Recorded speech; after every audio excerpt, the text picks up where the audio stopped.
Sailor the Piper Man, Piper the Sailor Man here. With my Rossi. I believe he's Canadian. How's everybody doing? This is Rossi. Second line Rossi. They're not making these anymore. You could probably find them on Estate Pipes. And I'm so sad that the Rossi enterprise is almost non-existent. Some of the lines are being made, but these Algerian briars, the last, I believe the Chinese bought most of it. I think it's a work of art here. White bit.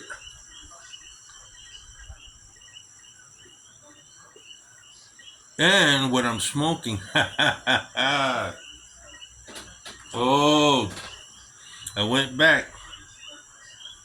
It's been sitting there for a couple of months, letting it age. Good old Nightcap. Good old Nightcap's been around a long time. It was called before Peterson. It was called Dunhill Nightcap. All the old timers that came to the store. You got nightcaps in there, right? Didn't order it in. I'd catch hell. Well, the nightcap mixture has a lot of key, small amount of Oriental tobacco, probably Balkan, Turkish, and of course, from down Louisiana, Perique,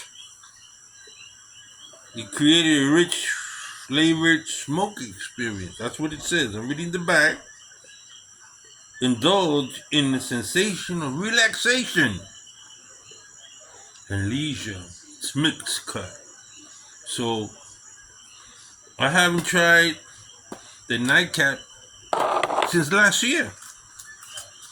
So I have so many. There goes the cut. Rich. It has a little moisture, but not too much. It's not dry, but it's even fine tobacco. I consider this in the connoisseur. The connoisseur, man. But you know you can eat a nice steak, sit in your porch, listen to the crickets and everything out there. When smoking, I thought if I had another, I'd send you, and smoke and, I love these old, the Latakia with the right amount of Oriental. Did you know this one? I didn't know this. I went and did a little research. It was bought by Scandinavia Core, and they do a great job bringing back these tobacco. I didn't know this was Pipe Blender of the Year 2020 or 2018. One of those two. They won Pipe of the Year award, and it has a faithful following. Like Morning Blend, Nightcap has a big, and it's basically the same smoke. Well-aged Latakia. The Oriental slows down the burning with Perique. It's amazing, no Cavendish. No Cavendish, no Virginia. And yet, it's a smooth smoke. Leaves me with a nice aftertaste. And that's what I look for, that it burns properly. When I light it, 1, 2, 3, lights up. Lights up, and that's it for the. Gotta go get matches tomorrow. Burns even.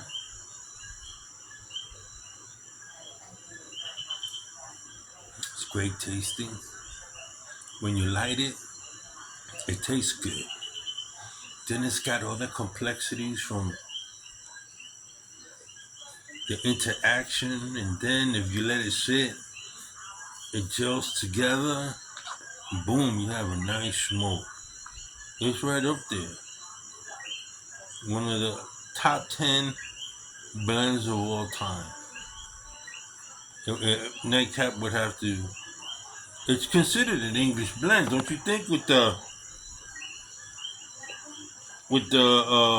Latakia, Oriental, Perique. Well, most English blends have Virginia, Latakia, Orientals. But this is different. But yet it's considered an English blend. I don't think they get this out in England. And I feel sorry for them because they should. Maybe packaged different. It's probably a lot more expensive than we get it. We get it in bulk. Now, a lot of stores, those that are left, I call it tobacconist shop. Back in the day, we called it tobacconist shop. You guys call it brick and mortar. I don't know where that came from, but we never talked in those terms. It was you either was a tobacconist, it was a smoke shop. But then again, from the East Coast. Now, this has a very nice, you know, interesting that it has a Churchill Award. Let me tell you something why it has a Churchill Award. Because it was made specifically for Churchill Walk smokers. Because of the long stem, the Latakia flows through. It really tastes great. So if you really want to smoke this the right way, if you're a purist, tunnel, grab some of this and use that long stem. Yeah. And so usually you have the Virginia, which tends to burn hot. Then you had that Oriental, slows everything. Calm down. Calms it down. You got that Latakia little Perique there. Ooh. Little spice. Great. Isn't it great to smoke? Isn't it great to sit back and just smoke a tobacco? Just sit there. If you have a rocking chair. I already got a rocking chair. A rocking chair and just listen to the radio. You know. Not hearing news, but just listen to the radio. Some good music. Some good bluegrass country. I love country. I like Western music. But it reminds me of my time out in Mojave Desert. I lived out there 8 months, and I went out there to visit some veteran friends. And there was one tobacconist shop. A young guy owned it. And I tell you, when I found out what tobacco shop over there, don't got no rules and regulation. Out in the desert, where you can smoke, where you can't smoke, how you look, people live the way they want, people friendly. But out there in Mojave Desert, there was a store. It was like a general store. Thinking between Palmsdale and Lancaster, called Charlie Brown's. I'm telling you, you walk in there, it had practically everything up in there. I missed those. Started walk up in there, and then one or two girls, Indian, Native American Indians worked up in there, Spanish people worked up in there, Mex-Tex, Chicanos, whatever, American, all living out there. So I would go up in there and ask for tobacco, and they go like, "You want ceremonial tobacco?" I said, "No, pipe tobacco." But we got ceremonial tobacco. I said, "Okay, you know what? I'll try some of it." Oh, herb tobacco. For the first time, I tried herb tobacco. Not tobacco like from the Caribbean, but the herbs. I almost died. I almost died. I said, no, never again. Herbs, flowers, I don't know what the hell they put up in there. I choked to death, man. No, give me tobacco. I smoke tobacco. Don't give me all these additives and cherries and okay, you want a little topping? Okay, I understand. You want to make the base a little bit cherry. When that God-forsaken company, I forget the name, started making cigarettes with cherry and grapes, I said, oh hell, I ain't selling that. I didn't. I did not sell that. Mr. Melendi, like, Miguel, you gotta, our cigarette sales are down. I will only sell American Spirit, Mr. Melendi. I ain't selling no additive chemical stuff. I sell cigars, I sell bite, your home blend. I'll make you some home blend. But I'm not gonna sell these stupid, then you had the Tiparillos. Who's smoking Tiparillos? Havana Tampa. My God, glued tobacco. No. You gotta do it the right way. If you gonna smoke a cigar, go get yourself Dominican, Honduran. Listen, I'd even smoke me an old Te Amo cigar before I ever smoke a herb. I tell you, man. You used to get cast of characters come in from time to time. Come in. My worst customer of all time. I literally hated him. Hated him. Is this guy Eric Estradas from Chips to OT? He was so arrogant. Walk around. He show his face. The people would come in. The tourists would come and see him. He signed autograph. He wouldn't buy a damn thing. Some Christian cigarettes. And he talking about the price is too high. Major Hollywood, price too high. Yeah, we had people, punk musicians like Patti Smith that come in and she buy Presidente Hoya de Monterrey. Smoke that thing. I watch that little lady, skinny little punk lady smoking that thing. Patti Smith, I love you. She go, and she say like that, old hippie punk. Why you love me, Miguel? Is it the cigar? I say, no, because you're beautiful. You're just a beautiful person. And she gave me some tickets to go see her in a punk concert. I didn't like the concert, but I went anyway just in her honor. Because if you really sit down to listen to her poetry, she writes great poetry. She's a great poet. She happens to be a woman. So we had cast of characters come in. The greatest customer I ever dealt with was a gentleman actor by the name Armand Asante. Armand Asante been around for 3 or 4 decades. He lived up in the Catskill Mountains. We had one of these Jeeps, the same one that, this is in the 90s. The same one that Arnold Schwarzenegger had, big military Jeep style Hummers. But the smaller Hummer, not like Arnold. Arnold had that customized Hummers. He would come Saturday morning, twice a month. And you would know, it got to the point after 6 months of me being there, he'd come in early in the morning, walk in, say, how you guys doing? Hi, guys. Who wants coffee? This is a major star. He goes, hey, I don't know who you are. I said, Miguel. He goes, I heard you was a veteran. I go, yeah. He says, yeah, I want to buy you a cup of coffee. All right, how do you want it? I like it black and sweet. He went and took the order down, went out the store, came with the coffee, gave it to each and every one. Thank you for your service. The friendliest guy. He would sit down. We had these big lounge chairs sit there, and he smoked. Sometimes he came in, smoked pipes, sometimes a cigar. He always would leave with something.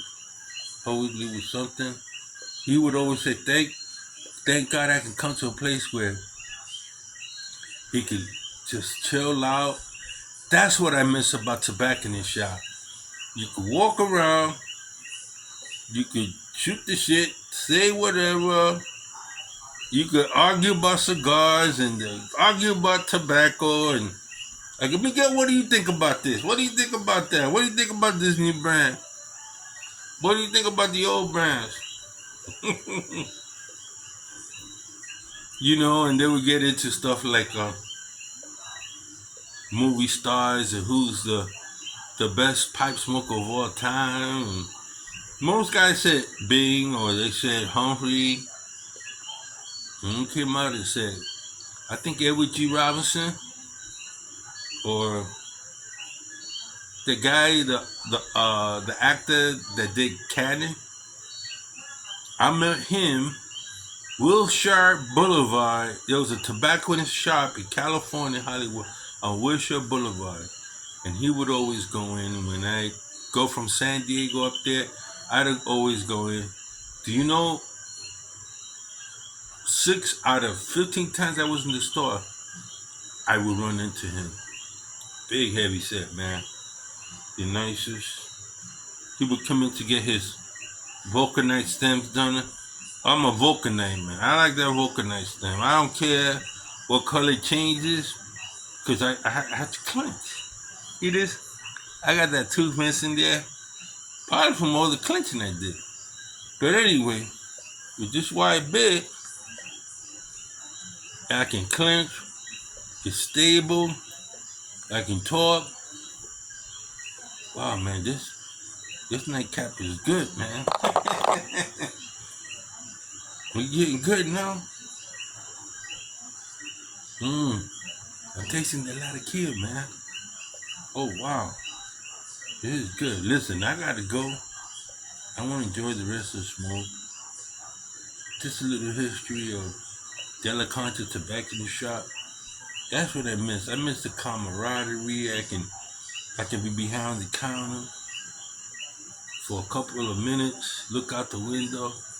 Miguel, what are you doing? I'm just looking out. Says, you give me 5 minutes here, Mr. Melendez. I don't pay you to be smoking your pipe here now. Well, it says, because I smoke pipe that I sell a lot, Mr. Melendez. I smoke more. I used to smoke 6 or 7 cigars a day. Try the new blends. He would go to the National Tobacconist and how about this, about this? I said, Mr. Melendez, stay with Honduran, the Nicaragua blends that are going to be coming out in the next 10 years. We're going to surpass all these old lightweight Dominican blend. Why you say that? Because people's palates are going to mature. Just like pipe smokers. Listen, you have to the newbies out there. You might be 1 or 2 years. You might think you're a long time cigar. You know you're not. You don't know if you're smoking cigar for 2 years, you do not know tobacco. You got to smoke some years, 10 or 15 years to see the subtleties, to get that palate right. I'm telling you because I run into some guys that have been smoking 40 years. And they can tell a newbie from a beginner by what tobacco they smoke. And so there are tobaccos that are for old cars. Dave knows what I'm talking about. There ain't nothing like a good burley blend with Fire Kentucky. Gotta try that. You gotta go through the whole rim of things. You're gonna find all kinds. Some people like sweet. Some people like tobacco. I like tobacco. Gotta have that taste of tobacco. It's gotta have maybe a slight topping. But natural tobacco got a kid to read. If you know what you're doing and blending it, pressing it, letting it sit and age, it's nothing good like a good tobacco. Well, this is Piper the Sailor Man, Sailor the Piper Man, smoking nightcap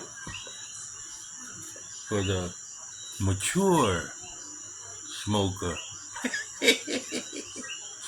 Smooth sailing.